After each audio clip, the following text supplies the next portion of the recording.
श्री सुशील कुमार मोदी। सभापति महोदय, आज से लगभग 163 साल पहले क्रिमिनल लॉ से संबंधित ये जो 3 कानून आईपीसी से जुड़े हुए, उनको ब्रिटिश पार्लियामेंट ने पारित किया था और आज 163 साल के बाद भारतीय न्याय संहिता को आज़ाद भारत की संसद पारित कर रही है।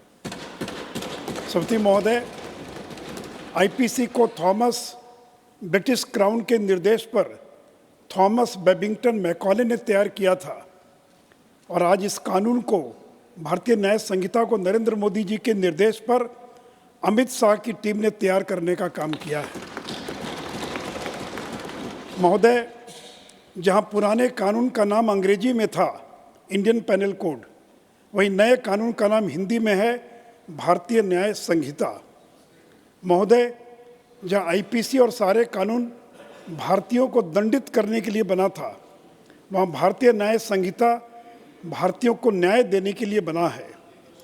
महोदय, पुराने कानून में राजद्रोह का प्रावधान था और नए कानून में देशद्रोह का प्रावधान है। राज्य सरकार के या सरकारों के खिलाफ में कोई भी कुछ बोल सकता है, लेकिन अगर कोई देश के खिलाफ बोलने की हिम्मत करेगा तो उसका मुंह तोड़ने का जवाब देने की हिम्मत इस कानून के अंदर है। तो महोदय, इतना ही नहीं तो देश के खिलाफ कोई नहीं बोल सकता है, देश के हितों को कोई नुकसान नहीं पहुंचा सकता है, देश के झंडे, सीमाओं, संसाधनों के साथ कोई खिलवाड़ नहीं कर सकता है। महोदय, जहां आईपीसी गुलाम भारत का कानून था, वहीं भारतीय न्याय संहिता आज़ाद भारत का कानून है। सती महोदय, लॉर्ड मैकाले ने क्रिमिनल लॉ जो शरीयत के अनुसार उस जमाने में चल रहा था, और सभापति महोदय, उस जमाने में शरीयत के अनुसार क्रिमिनल लॉ था, उसे समाप्त कर इंग्लिश लॉ इस देश में लागू करने का काम किया था। वहीं अमित शाह जी ने इंग्लिश लॉ पर आधारित आईपीसी को समाप्त कर भारतीय दर्शन मूल्यों के आधार पर भारतीय न्याय संहिता को लाने का काम किया है।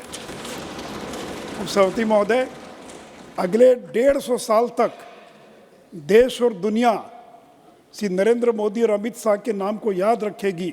जब तक भारतीय न्याय संहिता है, तब तक इन नामों को लोग स्मरण करते रहेंगे। सभापति महोदय, आज सदन के अंदर इंडी गठबंधन के लोगों ने बहिष्कार किया है, वो शामिल नहीं हुए हैं, वो लगातार विरोध कर रहे हैं। तो मैं चुनौती देता हूँ कि अगर इंडी गठबंधन में हिम्मत है तो वो घोषणा करे कि अगर गलती से उनकी सरकार बन गई तो वो भारतीय न्याय संहिता को रद्द कर आईपीसी को दोबारा इस देश के अंदर लागू करने का काम करेंगे।